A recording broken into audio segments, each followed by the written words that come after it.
अस्सलाम वालेकुम व्यूवर्स, उम्मीद करता हूँ आप जहाँ पे भी होंगे खैर आफियत से होंगे। जिन्होंने मेरे चैनल सब्सक्राइब नहीं किया वो प्लीज़ मेरे चैनल को सब्सक्राइब कर दें और नोटिफिकेशंस के लिए बेल आइकन पर क्लिक कर दें।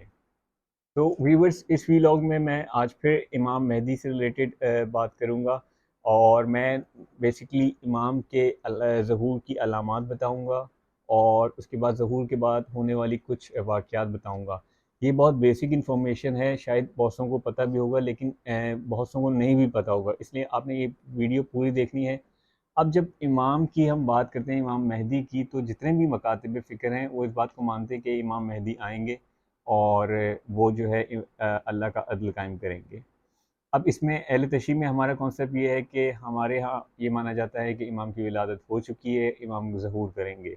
और अहले सुन्नत जो है उनमें ये कॉन्सेप्ट है कि इमाम मेहदी जो है वो उनकी विलादत होगी और वो आएंगे। लेकिन बहरहाल मानता हर कोई है, अहले सुन्नत की किताबों में जो सहाय सत्ता जो मुस्तनद तरीन इनकी हदीस की किताबें हैं, उसमें अगर आप देखेंगे मैंने रेफरेंस में उनके जो है वो हदीसों के नंबर भी दे दिए हैं, तो उसमें भी अगर आप देखेंगे तो इमाम मेहदी का जो है तज़किरा मौजूद है। अब जो बात अक्सर लोग ये कहते हैं कि कुरान में इमाम मेहदी का नाम दिखाएं हमें। अब उनसे मेरा ये सवाल है कि कुरान में मैं इमाम मेहदी का नाम दिखा दूंगा, आप मुझे कुरान में 1,24,000 अम्बिया का नाम दिखा दें। कुरान में 24 या 26 अम्बिया का ज़िक्र है नाम के साथ, इसके अलावा किसी नबी का ज़िक्र नहीं है। तो इसका क्या मतलब है कि जो 1,24,23,000 23,976 या 74 अम्बिया थे, वो आए नहीं। वो आए थे, आप उनको मानते हैं। इसी तरह अगर सहाबा की बात करें तो हज़ूर सल्लल्लाहु अलैहि वसल्लम के 1,25,000 या 1,24,000 सहाबा थे, उनमें से सिर्फ एक हज़रत ज़ैद का जिक्र है कुरान में। तो क्या अब इसके बाद हम उनको मानना छोड़ दें? तो हम कुरान में डायरेक्टली किसी भी नाम को ऐसे तलाश नहीं कर सकते। हाँ, जब कुरान में इमाम मेहदी की बात आती है कि तस्करा है इमाम मेहदी का या नहीं है, तो हमारे यहाँ तकरीबन कम से कम 80 और ज़्यादा से ज़्यादा 160 आयात इमाम मेहदी से रिलेटेड हैं कुरान में। और इसके लिए जो आयतुल्ला सादिक शिराज़ी साहब हैं, उन्होंने 1979 में एक बुक लिखी थी, उसमें उन्होंने 106 आयात कुरान की जो है वो नकल की हैं जो कि इमाम मेहदी से रिलेटेड हैं। तो अब जब हम अलामात की बात करते हैं तो कुछ अलामात तो देखें ऐसी हैं जो हमारे माशरे से रिलेटेड होंगी या दुनिया के ओवरऑल हालात से रिलेटेड होंगी, जैसे कि कुफ्र का गलबा होगा, जुल्म शदीद हद तक बढ़ जाएगा, अदल इंसाफ जो है ख़त्म हो जाएगा दुनिया से, और आप जो है बेदीनी आम हो जाएगी, दीन गैर रस्मी चीज़ें जो हैं वो या गैर मजहबी चीज़ें जो हैं वो आप अडॉप्ट कर लेंगे अपने लाइफ स्टाइल में। इसके अलावा कुछ चीज़ें जो हैं वो आपकी ज़ाहिरी अलामात हैं। ज़ाहिरी अलामात से मतलब ये है कि जैसे कि दमदार सितारा जो है वो मशरिक़ से उभरेगा, जो कि 1982 में हो चुका है। उसके बाद अगर आप बात करें चाँद और सूरज ग्रहण होगा रमज़ान के महीने में, ये एक अलामत है कि जिस साल इमाम मेहदी का ज़हूर होना है, उस साल रमज़ान के महीने में निस्फ़ रमज़ान में, मतलब 15 रमज़ान को चाँद ग्रहण होगा और उसके बाद रमज़ान के एंड में सूरज ग्रहण होगा। तो ये भी बाय द वे हो चुका है 1986 में। और इसके अलावा अगर आप एक देखें कि खाने काबा में हज के मौके पे खून रेज़ी होगी, ये भी हो चुका है 1979 में। लेकिन मेरा अपना पर्सनल बिलीव ये है कि ये अलग अलग नहीं होगा, ये उसी वक्त होगा कि जब ज़हूर इमाम का करीब होगा, उसी साल में ये सारी चीज़ें होंगी। उसी साल में जो है वो हज के मौके पे खून रेज़ी होगी, उसी साल जो है वो दमदार सितारा भी नज़र आएगा, उसी साल जो है रमज़ान के महीने में सूरज ग्रहण और चाँद ग्रहण भी होगा। तो ये तो अलामात हो गई ज़ाहिरी। इसके अलावा दज्जाल का आना। अब दज्जाल की जब हम बात करते हैं तो हमें एक चीज़ नोट करनी चाहिए और हमेशा अपने दिमाग में रखना चाहिए कि जो इमाम की हदीस हो, रसूल अकरम सल्लल्लाहु अलैहि वसल्लम की हदीस हो या कुरान की आयत हो, उसके एक ज़ाहिरी मतलब होता है और एक बातिनी मतलब होता है। ज़ाहिरी मतलब वो होता है जो उसकी जो वर्डिंग है, उसका लिटरल मीनिंग जो भी होगा, वो ज़ाहिरी मतलब होगा उसका, और उसी की बेसिस पे उलमा तफसीर करते हैं। लेकिन एक उसकी जो है बातिनी मतलब जो सिर्फ मासूम को पता होता है और जिसकी वो तावील करते हैं। इसीलिए हमारे मसलक में तफसीर जो है वो कोई भी कर सकता है उलमा में से, लेकिन तावील सिर्फ मासूम ही करते हैं। इसकी एग्जांपल मैं ऐसे देता हूँ कि वसाइल शरिया एक किताब है, 300 साल पहले लिखी गई थी, और उसमें जो है वो 20 वॉल्यूम्स हैं उसके, उसमें उसके 3 वॉल्यूम में एक रिवायत है इमाम जाफ़र सादिक अलैहिस्सलाम से। तो वो रिवायत ये है कि मैं आपको डिफरेंस बता रहा हूँ तफसीर और तावील में, कि इमाम जाफ़र सादिक अलैहिस्सलाम ने फरमाया कि जो मुसव्विर है, जो तस्वीर बनाता है, वो और कुत्ता पालने वाला दोनों काफिर हैं। अब इसका अगर मैं ज़ाहिरी मतलब देखूं तो इस हिसाब से आज के ज़माने में देखें, मैं मोबाइल फ़ोन लेके तस्वीर बना रहा हूँ, जो बाकी ये फोटोग्राफर हैं वो तस्वीरें ले रहे हैं, और पेंसिल से लोग स्केचेस बनाते हैं, तो इसका मतलब है कि हम सब काफिर हो गए। इसके अलावा बहुत से लोग हैं जो कुत्ता पालते हैं, तो क्या वो काफिर हो गए? लेकिन इसकी अब ज़ाहिरी मतलब पे अगर जाएँ तो यही लगेगा कि हम सब काफिर हो गए। लेकिन इसकी जब तावील इमाम जाफ़र सादिक अलैहिस्सलाम ने की, तो इमाम जाफ़र सादिक अलैहिस्सलाम ने फरमाया कि जो लोग नया मज़हब, नया दीन, नई शरीयत लेके आने की कोशिश करते हैं, उनकी मिसाल ऐसी ही है जैसे वो तस्वीर बना रहे हों। और जो अहले बैत से दुश्मनी रखते हैं, उन लोगों को पालना ऐसे ही है जैसे कुत्ते को पालना है। तो अब आपको ये पता होना चाहिए कि जब हम दज्जाल की बात करें, तो दज्जाल जो है वो कोई ज़रूरी नहीं कि वो गधे पे बैठ के आएगा और एक आंख नहीं होगी। दज्जाल हो सकता है एक सोच हो, एक कॉन्सेप्ट हो, एक लोगों का गिरोह हो। और आपको ये आपने देखा होगा जो वन आई कॉन्सेप्ट है, जिस पे आपने डॉलर पे भी अगर आपने कभी नोट किया हो, तो ट्रायंगल में जो एक आंख बनी होती है, तो वो वन आई क्रिश्चियनिटी में भी वन आई का कॉन्सेप्ट है। और वो भी ये समझते हैं, वो अपने डिफरेंट अंदाज में समझते हैं, लेकिन आपको पता होना चाहिए कि वन आई के फॉलोअर्स भी हैं और वन आई पे काम भी हो रहा है। तो ये सारी चीज़ें जो है, ये अलामात की जब हम बात करें, तो दज्जाल का मतलब ये नहीं कि दज्जाल इस तरह आएगा। तो हो सकता है कि दज्जाल अपनी उसमें जो डिफरेंट तरीके से या डिफरेंट पर्सपेक्टिव्स में उसका मतलब होगा। अच्छा, इसके अलावा कुछ जो है इमाम की हतमी अलामात हैं, जो इमाम जाफ़र सादिक अलैहिस्सलाम से रिवायत हुई हैं। उनमें क्या है कि एक निदाए आसमानी आएगी। अब निदाए आसमानी क्या है? निदाए आसमानी ये है कि एक आवाज़ गूंजेगी, और वो आवाज़ क्या होगी कि यकीन कर लो कि हक अली और अली के शियों के साथ है। अच्छा, कुछ रिवायत में ये भी है कि इस निदाए आसमानी के बाद जो है निदाए शैतानी भी आएगी, और इसीलिए रिवायत में लिखा है कि तुम जिस वक्त निदाए आसमानी सुनो, उसके बाद अपने दरवाज़े, खिड़कियाँ, घर बंद कर लो, क्योंकि निदाए शैतान भी आएगी उसके बाद, जो कि आपको बहकाने के लिए होगी। तो एक तो ये निदाए आसमानी का आना है। उसके बाद जो है वो सुफियानी और खुरासानी लश्कर। अब सुफियानी लश्कर वो लश्कर होगा जो कि इमाम के अगेंस्ट लड़ेगा, इमाम के अगेंस्ट लड़ेगा, और खुरासानी लश्कर वो है जो कि इमाम के साथ देंगे। अब जो सुफियानी लश्कर है उसका हदीस में ये है, रिवायत में ये है कि वो दमिश्क से निकलेगा। अब दमिश्क का अगर आप जो अब अभी आप देखें अगर जोग्राफिकली, तो सीरिया, शाम और जो फ़लस्तीन और इसराइल, ये बहुत करीब करीब हैं। तो इस एरिया से जो है वो एक लश्कर निकलेगा, जो कि सुफियानी लश्कर होगा। और इसके अलावा खुरासानी लश्कर निकलेगा, जो इमाम की नुसरत के लिए निकलेगा। वो लश्कर खुरासान से निकलेगा। अब खुरासान में बहुत से लोग ये समझते हैं कि खुरासान ईरान ईरान से शायद जो है वो लश्कर आएगा, क्योंकि ईरान में एक उनका प्रोवेंस है खुरासान का। लेकिन खुरासान जो पिछले ज़माने में भी था, वो खुरासान सिर्फ ईरान नहीं था, वो ईरान, अफ़गानिस्तान और जो प्रेजेंट आज आज का रशिया है, उसका बहुत सारा इलाका।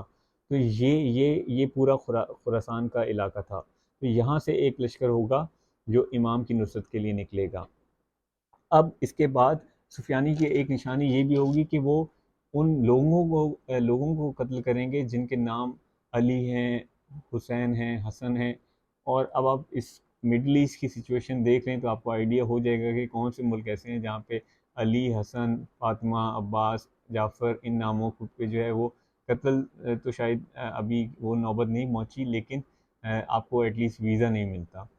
तो ये अलामात आप इस तरह भी उनको देख सकते हैं। इसके अलावा जो है वो नफ्स ज़किया का कत्ल होना। अब नफ्स ज़किया कौन है? नफ्स ज़किया जो है वो इमाम, रिवायात में है कि इमाम का जिस इमाम बाय द वे आपको अगर नहीं पता तो मैं आपको बता दूं कि यौम आशूर मतलब आशूरा के दिन इमाम ज़हूर करेंगे। तो जिस साल इमाम ने ज़हूर करना है जिस यौम आशूरा पे, उससे पहले हज के मौके पे, वैसे तो हर हज पे इमाम जो है मक्का में होते हैं, ज़ाहिरी हालत में होते हैं, लेकिन ऑब्वियसली हम लोग पहचान मार्फत नहीं रखते इमाम की, तो हम पहचान नहीं सकते उनको। इमाम हज के मौके पे वहाँ मौजूद होते हैं, लेकिन उस साल हज के मौके पे इमाम ज़ाहरी हालत में होंगे और अपने 40 असहाब से मुलाकात करेंगे, ख़ास लोगों से, ख़ास दोस्तों से मुलाकात करेंगे। और उन 40 में से एक जो सहाबी हैं जिनका नाम किसी रिवायत में मौजूद नहीं है, मैंने तो एटलीस्ट नहीं पढ़ा, लेकिन उनमें से एक जो सहाबी हैं उनको 25 ज़िलहज को शहीद कर दिया जाएगा, और वही नफ्स ज़किया हैं। और उसके बाद कहते हैं कि जब नफ्स ज़किया का कत्ल होगा तो उसके 15 दिन बाद इमाम का ज़हूर होगा। तो 25 ज़िलहज को उनका कत्ल होगा और उसके बाद यौम आशूरा पे यानी 10 मुहर्रम को इमाम का ज़हूर हो जाएगा। ये एक जो है हतमी अलामत है इमाम के ज़हूर की। इसके अलावा अगर हम देखें तो वादी बैज़ा, या उसको बैदा भी कहते हैं, बैज़ा भी कहते हैं, बैज़ा का जो है ज़मीन में धंस जाना, ये रिवायत जो है रसूल अकरम सल्लल्लाहु अलैहि वसल्लम की रिवायत की अहादीस में भी मौजूद है कि वादी बैज़ा में लश्कर धंस जाएगा।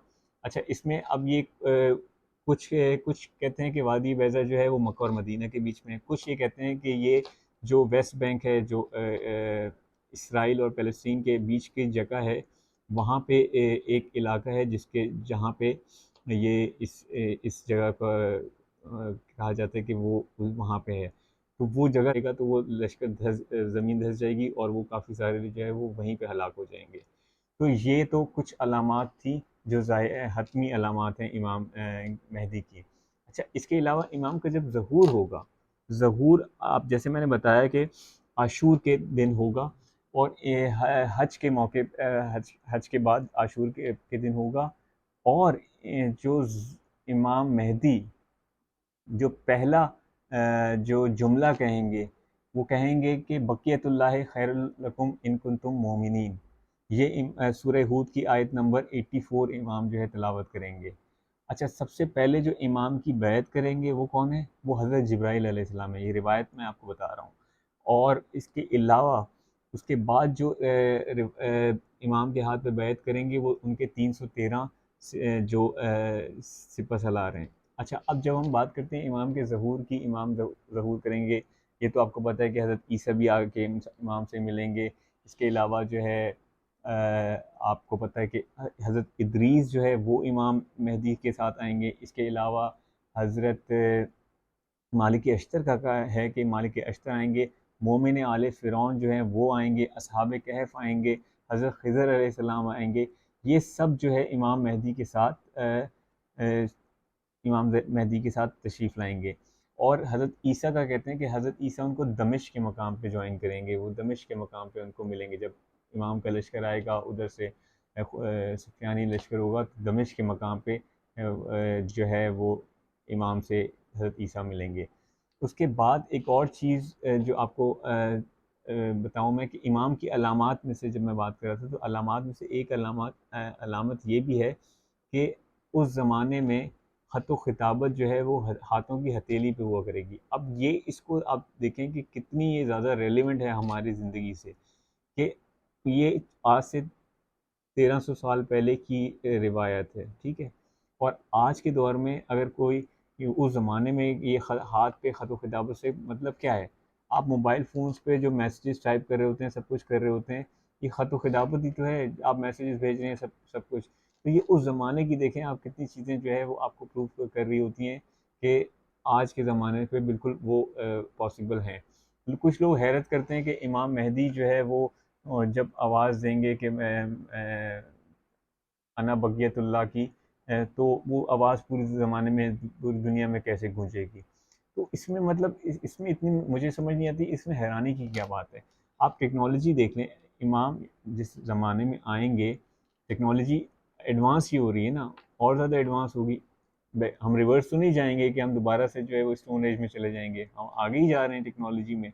तो आज जो चीज़ पॉसिबल है, आज मैं मतलब कोई कंपैरिजन नहीं कर रहा, मैं सिर्फ मिसाल के तौर पे बता रहा हूँ, आज इमरान खान रावलपिंडी में जलसा करता है और जो कराची में, लाहौर में, सरगोदा में, इवन पाकिस्तान से बाहर यूके में लाइव दिखाया जा रहा होता है, अमेरिका में लाइव दिखा रहा जाता है। तो इमरान खान बोलता है यहाँ पे, उसकी गूंज वहाँ तक जा रही होती है। तो इमाम भी जब ज़हूर करेंगे तो ऐसा नहीं है कि टेक्नोलॉजी नहीं होगी और वो पता नहीं कैसे गूंजेगी, इसमें हैरान होने की बात नहीं है। आपकी टेक्नोलॉजी इतनी एडवांस हो चुकी है कि इमाम के लिए ये चीज़ पॉसिबल आराम से है, मतलब ये तो अक्ल में आने वाली बात है। तो ये इसके अलावा बहुत से लोग इस तरह की चीज़ें पूछते रहे कि यार ऐसे कैसे हो सकता है कि वो हो जाएगा, उनको हर इलाके की ज़बान में, उनकी बोली जाने वाली ज़बान में उनको आवाज़ आएगी।